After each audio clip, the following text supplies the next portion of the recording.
Stave Four, the last of the spirits. The phantom slowly, gravely, silently approached. When it came near him, Scrooge bent down upon his knee, for in the very air through which this spirit moved, it seemed to scatter gloom and mystery. It was shrouded in a deep black garment, which concealed its head, its face, its form, and left nothing of it visible save one outstretched hand. But for this it would have been difficult to detach its figure from the night, and separate it from the darkness by which it was surrounded. He felt that it was tall and stately when it came beside him, and that its mysterious presence filled him with a solemn dread. He knew no more, for the spirit neither spoke nor moved. "I am in the presence of the ghost of Christmas yet to come," said Scrooge. The spirit answered not, but pointed onward with its hand. "You are about to show me shadows of the things that have not happened, but will happen in the time before us," Scrooge pursued. "Is that so, spirit?" The upper portion of the garment was contracted for an instant in its folds, as if the spirit had inclined its head. That was the only answer he received. Although well used to ghostly company by this time, Scrooge feared the silent shape so much that his legs trembled beneath him, and he found that he could hardly stand when he prepared to follow it. The spirit paused a moment, as observing his condition, and giving him time to recover. But Scrooge was all the worse for this. It thrilled him with a vague, uncertain horror to know that behind the dusky shroud there were ghostly eyes intently fixed upon him, while he, though he stretched his own to the utmost, could see nothing but a spectral hand and one great heap of black. "Ghost of the future!" he exclaimed. "I fear you more than any spectre I have seen. But as I know your purpose is to do me good, and as I hope to live to be another man from what I was, I am prepared to bear you company, and do it with a thankful heart. Will you not speak to me?" It gave him no reply. The hand was pointed straight before them. "Lead on," said Scrooge. "Lead on. The night is wanting fast, and it is precious time to me, I know. Lead on, spirit." The phantom moved away as it had come towards him. Scrooge followed in the shadow of its dress, which bore him up, he thought, and carried him along. They scarcely seemed to enter the city, for the city rather seemed to spring up about them, and encompass them of its own act. But there they were, in the heart of it, on 'change amongst the merchants, who hurried up and down, and clinked the money in their pockets, and conversed in groups, and looked at their watches, and trifled thoughtfully with their great gold seals, and so forth, as Scrooge had seen them often. The spirit stopped beside one little knot of businessmen. Observing that the hand was pointed to them, Scrooge advanced to listen to their talk. "No," said a great fat man with a monstrous chin, "I don't know much about it, either way. I only know he's dead." "When did he die?" inquired another. "Last night, I believe." "Why? What was the matter with him?" asked a third, taking a vast quantity of snuff out of a very large snuff-box. "I thought he'd never die." "God knows," said the first, with a yawn. "What has he done with his money?" asked a red-faced gentleman, with a pendulous excrescence on the end of his nose, that shook like the gills of a turkey-cock. "I haven't heard," said the man with the large chin, yawning again. "Left it to his company, perhaps." "He hasn't left it to me, that's all I know." This pleasantry was received with a general laugh. "It's likely to be a very cheap funeral," said the same speaker, "for upon my life I don't know of anybody to go to it. Suppose we make up a party and volunteer?" "I don't mind going if a lunch is provided," observed the gentleman with the excrescence on his nose. "But I must be fed if I make one." Another laugh. "Well, I am the most disinterested among you, after all," said the first speaker, "for I never wear black gloves, and I never eat lunch. But I'll offer to go, if anybody else will. When I come to think of it, I'm not at all sure that I wasn't his most particular friend, for we used to stop and speak whenever we met. Bye-bye." Speakers and listeners strolled away and mixed with other groups. Scrooge knew the men and looked towards the spirit for an explanation. The phantom glided on into a street. Its finger pointed to two persons meeting. Scrooge listened again, thinking that the explanation might lie here. He knew these men also perfectly. They were men of business, very wealthy, and of great importance. He had made a point always of standing well in their esteem, in a business point of view, that is, strictly in a business point of view. "How are you?" said one. "How are you?" returned the other. "Well," said the first. "Old Scratch has got his own at last, eh?" "So I'm told," returned the second. "Cold, isn't it?" "Seasonable for Christmas time. You're not a skater, I suppose?" No. Something else to think of. Good morning." Not another word. That was their meeting, their conversation, and their parting. Scrooge was at first inclined to be surprised that the spirit should attach importance to conversations apparently so trivial, but feeling assured that they must have some hidden purpose, he set himself to consider what it was likely to be. They could scarcely be supposed to have any bearing on the death of Jacob, his old partner, for that was past, and this ghost province was the future. Nor could he think of any one immediately connected with himself, to whom he could apply them, but nothing doubting that to whomsoever they applied, they had some latent moral for his own improvement, he resolved to treasure up every word he heard, and everything he saw, and especially to observe the shadow of himself when it appeared, for he had an expectation that the conduct of his future self would give him the clue he missed, and would render the solution of these riddles easy. He looked about in that very place for his own image, but another man stood in his accustomed corner, and though the clock pointed to his usual time of day for being there, he saw no likeness of himself among the multitudes that poured in through the porch. It gave him little surprise, however, for he had been revolving in his mind a change of life, and thought and hoped he saw his newborn resolutions carried out in this. Quiet and dark, beside him stood the phantom, with its outstretched hand. He roused himself from his thoughtful quest. He fancied, from the turn of the hand and its situation in reference to himself, that the unseen eyes were looking at him keenly. It made him shudder and feel very cold. They left the busy scene and went into an obscure part of the town, where Scrooge had never penetrated before, although he recognized its situation and its bad repute. The ways were foul and narrow, the shops and houses wretched, the people half naked, drunken, slipshod, ugly.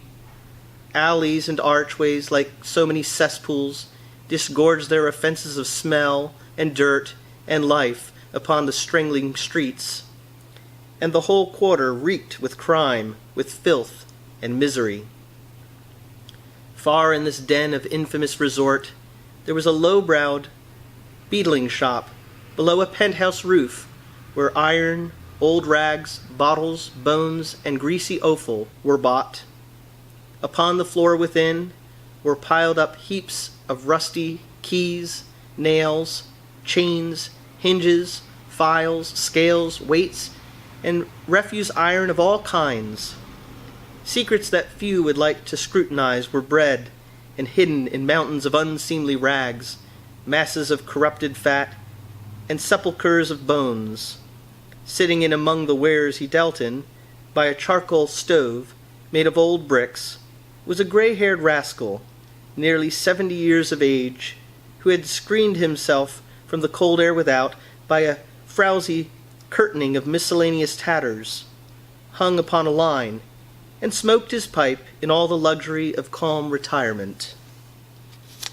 Scrooge and the Phantom came into the presence of this man, just as a woman with a heavy bundle slunk into the shop. But she had scarcely entered when another woman, similarly laden, came in too, and she was closely followed by a man in faded black, who was no less startled by the sight of them than they had been upon the recognition of each other. After a short period of blank astonishment, in which the old man with the pipe had joined them, they all three burst into a laugh.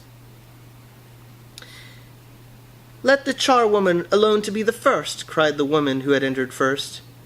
"Let the laundress alone to be the second, and let the undertaker's man alone to be the third. Look here, old Joe, here's a chance, if we haven't all three met here without meaning it." "You couldn't have met in a better place," said old Joe, removing his pipe from his mouth. "Come into the parlor. You were made free of it long ago, you know, and the other two ain't strangers. Stop till I shut the door of the shop. Ah, how it creaks! There ain't such a rusty bit of metal in the place as its own hinges, I believe, and I'm sure there's no old bones here as mine. Ha ha! We're all suitable to our calling. We're well matched. Come into the parlor. Come into the parlor." The parlor was the space behind the screen of rags. The old man raked the fire together with an old stair-rod, and having trimmed his smoky lamp, for it was night, with the stem of his pipe, put it in his mouth again. When he did this, the woman who had already spoken threw her bundle on the floor and sat down in a flaunting manner on the stool, crossing her elbows on her knees, and looking with a bold defiance at the other two. "What odds, then? What odds, Mrs. Dilber?" said the woman. "Every person has a right to take care of themselves. He always did." "That's true indeed," said the laundress. "No man more so." "Why, then, don't stand staring as if you was afraid, woman. Who's the wiser? We're not going to pick holes in each other's coats, I suppose." "No, indeed," said Mrs. Dilber and the man together. "We should hope not." "Very well, then," cried the woman. "That's enough. Who's the worse for the loss of a few things like these? Not a dead man, I suppose." "No, indeed," said Mrs. Dilber, laughing. "If he wanted to keep him after he was dead, wicked old screw," pursued the woman, "why wasn't he natural in his lifetime? If he had been, he'd have had somebody to look after him when he was struck with death, instead of lying gasping out his last there, alone by himself."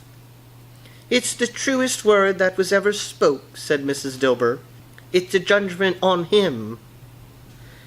"I wish it was a little heavier judgment," replied the woman. "And it should have been, you may depend on it, if I could have laid my hands on anything else. Open that bundle, old Joe, and let me know the value of it. Speak out plain. I'm not afraid to be the first, nor afraid for them to see it. We know pretty well that we were helping ourselves before we met here, I believe. It's no sin. Open the bundle, Joe." But the gallantry of her friends would not allow of this, and the man in faded black, mounting on the breech first, produced his plunder. It was not extensive. A seal or two, a pencil case, a pair of sleeve buttons, and a brooch of no great value were all. They were severally examined and appraised by old Joe, who chalked the sums he was disposed to give for each upon the wall, and added them up into a total when he found there was nothing more to come. "That's your account," said Joe, "and I wouldn't give another sixpence if I was to be boiled for not doing it. Who's next?" Mrs. Dilber was next. Sheets and towels, a little wearing apparel, 2 old-fashioned silver teaspoons, a pair of sugar tongs, and a few boots. Her account was stated on the wall in the same manner. "I always give too much to ladies. It's a weakness of mine, and that's the way I ruin myself," said old Joe. "That's your account. If you asked me for another penny, and made it an open question, I'd repent of being so liberal, and knock off half a crown." "And now undo my bundle, Joe," said the first woman. Joe went down on his knees for the greater convenience of opening it, and having unfastened a great many knots, dragged out a large and heavy roll of some dark stuff. "What do you call this?" said Joe. "Bed curtains." "Ah," returned the woman, laughing and leaning forward on her crossed arms. "Bed curtains." "You don't mean to say you took 'em down, rings and all, with him lying there?" said Joe. "Yes, I do," replied the woman. "Why not?" "You were born to make your fortune," said Joe, "and you'll certainly do it." "I certainly shan't hold my hand when I can get anything in it by reaching it out, for the sake of such a man as he was, I promise you, Joe," returned the woman coolly.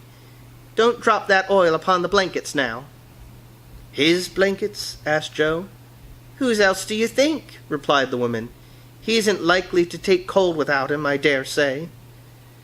"I hope he didn't die of anything catching, eh?" said old Joe, stopping in his work and looking up. "Don't you be afraid of that," returned the woman. "I ain't so fond of his company that I'd loiter about him for such things if he did. Ah, you may look through that shirt till your eyes ache, but you won't find a hole in it, nor a threadbare place.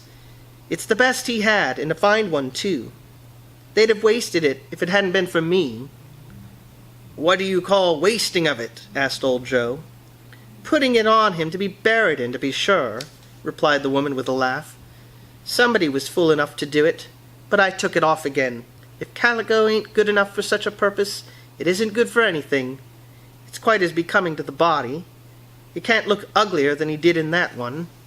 Scrooge listened to this dialogue in horror, as they sat grouped about their spoil, in the scanty light afforded by the old man's lamp. He viewed them with a detestation and disgust, which could hardly have been greater, though they had been obscene demons, marketing the corpse itself. "Ha ha!" laughed the same woman, when old Joe, producing a flannel bag with money in it, told out their several gains upon the ground. "This is the end of it, you see. He's frightened everyone away from him when he was alive, to profit us when he was dead. Ha ha ha!" "Spirit!" said Scrooge, shuddering from head to foot. I see. The case of this unhappy man might be my own. My life tends that way now. Merciful heaven, what is this?" He recoiled in terror, for the scene had changed, and now he almost touched a bed. A bare, uncurtained bed, on which, beneath a ragged sheet, there lay a something covered up, which, though it was dumb, announced itself in awful language. The room was very dark, too dark to be observed with any accuracy, though Scrooge glanced round it in obedience to a secret impulse, anxious to know what kind of room it was.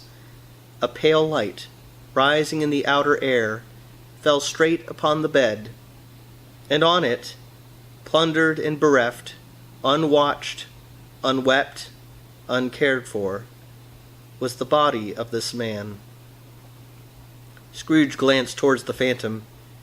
Its steady hand was pointed to the head.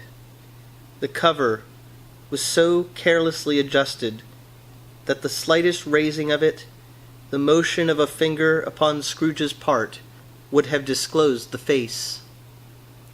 He thought of it, felt how easy it would be to do, and longed to do it, but had no more power to withdraw the veil than to dismiss the spectre at his side. O cold, cold, rigid, dreadful death, set up thine altar here, and dress it with such terrors as thou hast at thy command, for this is thy dominion. But of the loved, revered, and honored head, thou canst not turn one hair to thy dread purposes, or make one feature odious. It is not that the hand is heavy and will fall down when released. It is not that the heart and pulse are still, but that the hand was open, generous, and true, the heart brave, warm, and tender, and the pulse a man's. Strike, shadow, strike, and see his good deeds springing from the wound, to sow the world with life immortal." No voice pronounced these words in Scrooge's ears, and yet he heard them when he looked upon the bed. He thought, if this man could be raised up now, what would be his foremost thoughts? Avarice, hard dealing, griping cares? They have brought him to a rich end, truly. He lay in the dark, empty house, with not a man, a woman, or a child to say that he was kind to me in this or that, and for the memory of one kind word, I will be kind to him. A cat was tearing at the door, and there was a sound of gnawing rats beneath the hearthstone. What they wanted in the room of death, and why they were so restless and disturbed, Scrooge did not dare to think. "Spirit," he said, "this is a fearful place. In leaving it, I shall not leave its lesson. Trust me. Let us go." Still the ghost pointed with an unmoved finger to the head. "I understand you," Scrooge returned, "and I would do it, if I could. But I have not the power, Spirit. I have not the power." Again it seemed to look upon him. "If there is any person in the town who feels emotion caused by this man's death," said Scrooge, quite agonized, "show that person to me, Spirit. I beseech you." The phantom spread its dark robe before him for a moment, like a wing, and withdrawing it, revealed a room by daylight, where a mother and her child were.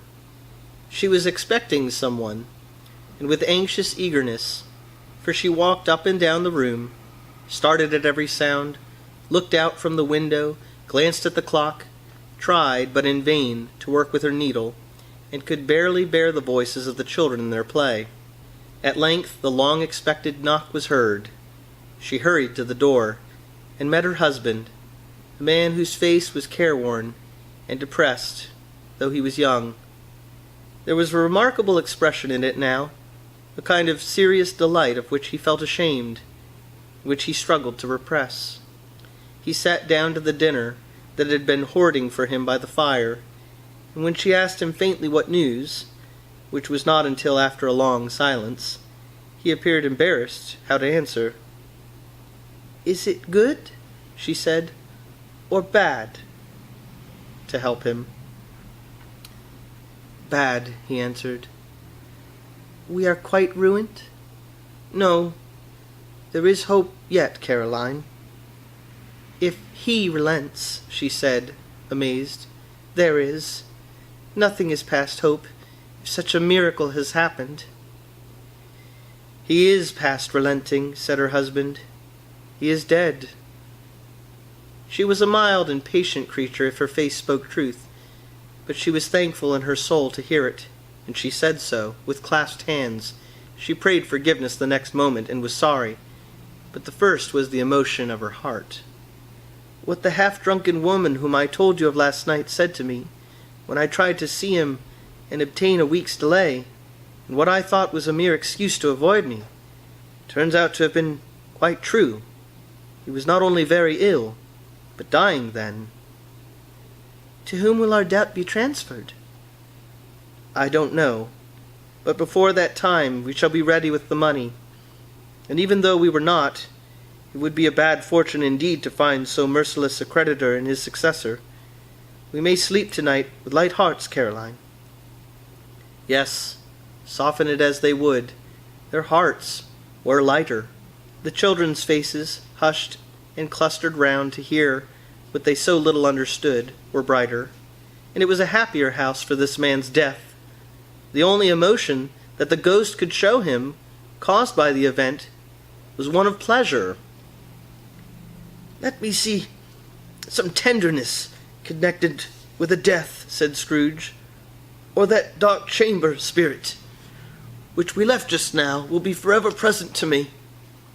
The ghost conducted him through several streets, familiar to his feet, and as they went along, Scrooge looked here and there to find himself, but nowhere was he to be seen.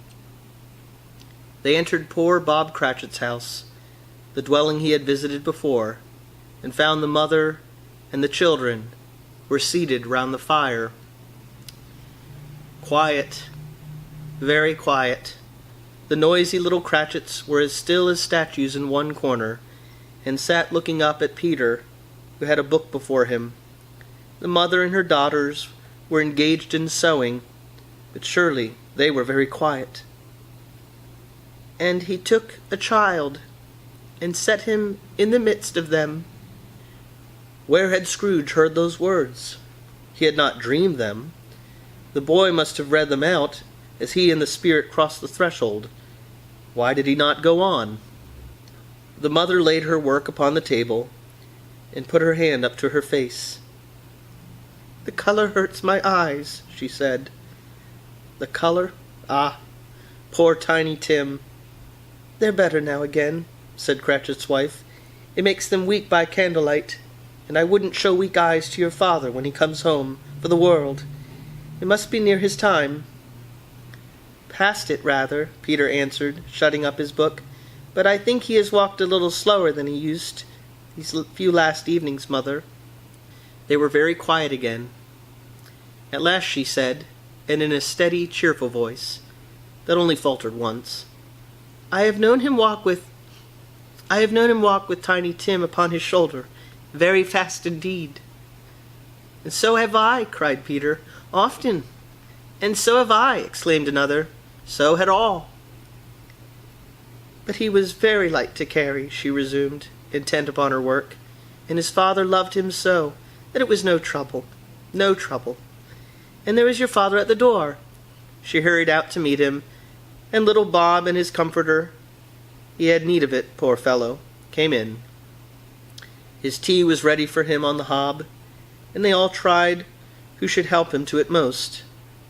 But the two young Cratchits got upon his knees, and laid each child a little cheek against his face, as if they said, "Don't mind it, father.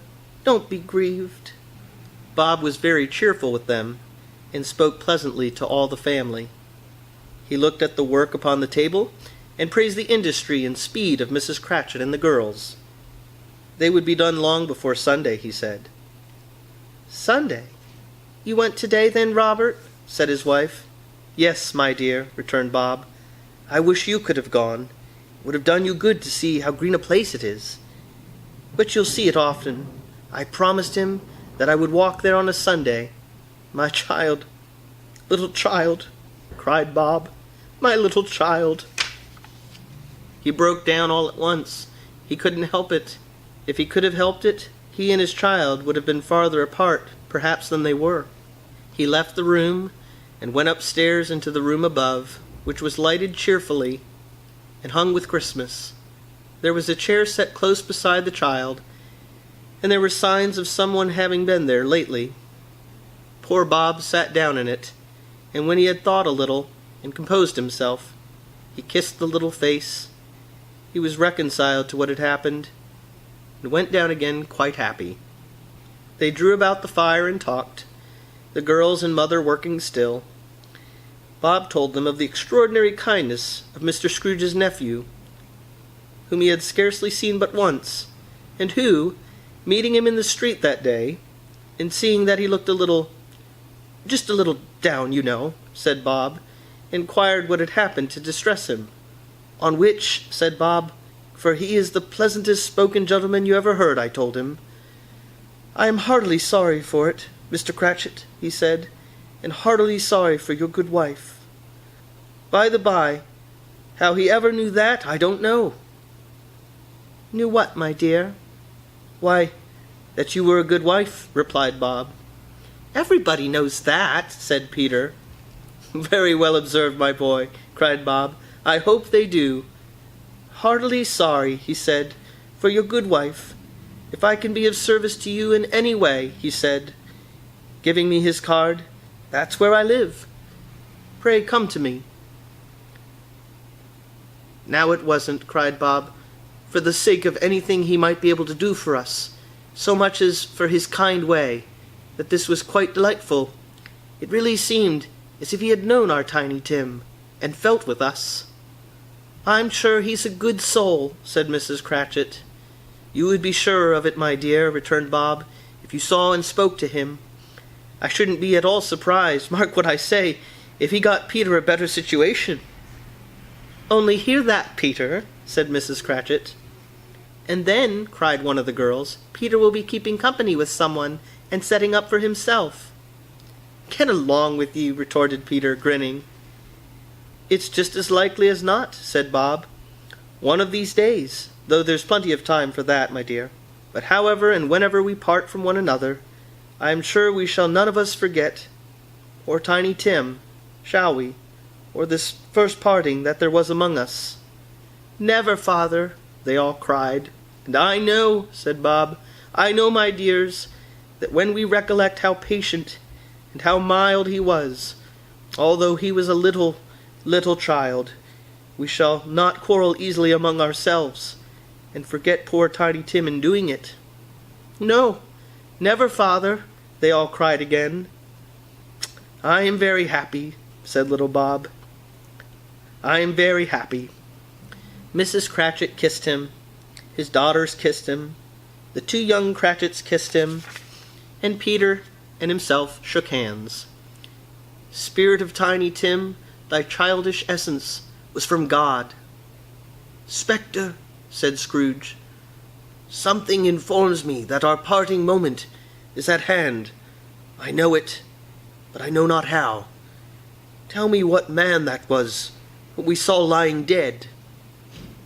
The ghost of Christmas yet to come conveyed him as before, though at a different time, he thought. Indeed, there seemed no order in these latter visions, save that they were in the future, into the resorts of businessmen, but showed him not himself.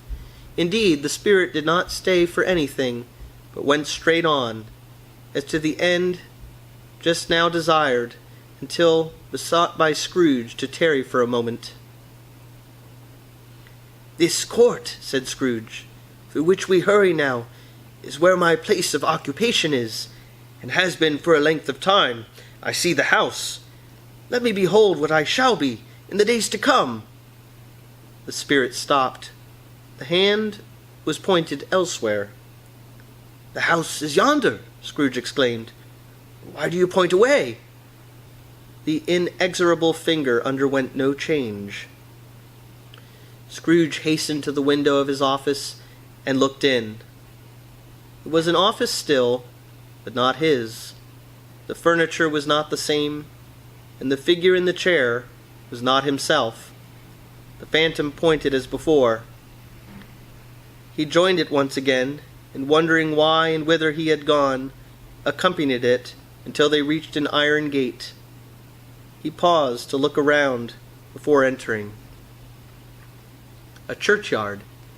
Here, then, the wretched man, whose name he had now to learn, lay underneath the ground. It was a worthy place, walled in by houses, overrun by grass and weeds, the growth of vegetation's death, not life, choked up with too much burying, fat with repleted appetite, a worthy place. The spirit stood among the graves, and pointed down to one. He advanced towards it trembling. The phantom was exactly as it had been, but he dreaded that he saw new meaning in its solemn shape. "Before I draw nearer to that stone to which you point," said Scrooge, "answer me one question. Are these the shadows of the things that will be, or are they shadows of things that may be only?" Still the ghost pointed downward to the grave by which it stood. "Men's courses will foreshadow certain ends to which, if persevered in, they must lead," said Scrooge. "But if the courses be departed from, the ends will change. Say it is thus with what you show me." The spirit was immovable as ever. Scrooge crept towards it, trembling as he went, and following the finger, read upon the stone of the neglected grave his own name, Ebenezer Scrooge. "Am I that man who lay upon the bed?" he cried, upon his knees.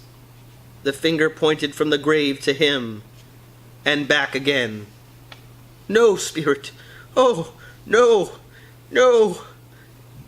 The finger was still there. "Spirit!" he cried, tight clutching at its robe. "Hear me! I am not the man I was. I will not be the man I must have been but for this intercourse. Why show me this, if I am past all hope?" For the first time, the hand appeared to shake. "Good spirit," he pursued, as down upon the ground he fell before it, "your nature intercedes for me, and pities me. Assure me that I yet may change these shadows you have shown me, by an altered life." The kind hand trembled. "I will honor Christmas in my heart, and try to keep it all the year. I will live in the past, the present, and the future. The spirits of all three shall strive within me. I will not shut out the lessons that they teach. Oh, tell me I may sponge away the writing on this stone." In his agony, he caught the spectral hand. It sought to free itself, but he was strong in his entreaty and detained it. The spirit, stronger yet, repulsed him. Holding up his hands in a last prayer to have his fate reversed, he saw an alteration in the phantom's hood and dress. It shrunk, collapsed, and dwindled down into a bedpost.